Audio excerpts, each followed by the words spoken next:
The day I wrote Fortunate Son. We got to go way, way back to when I was in the second grade. They sent us home from school one day to watch the inauguration of Eisenhower on television.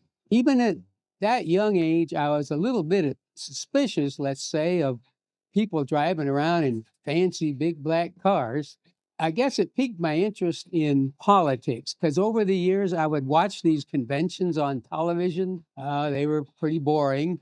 But every now and then somebody'd get up and say, the great state of Texas would like to nominate her favorite son, Billy Saul Estes, or something like that. And so the idea of the favorite son kind of stuck in my mind.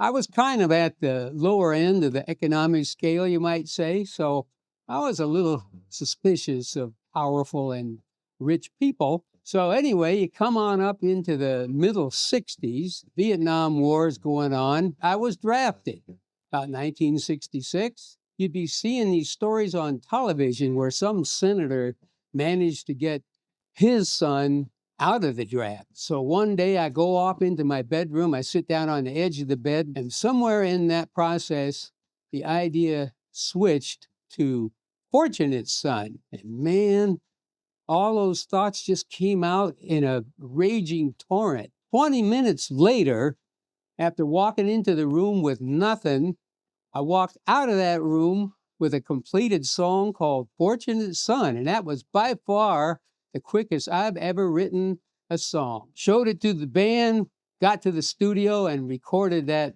song and made a record. And that's the story about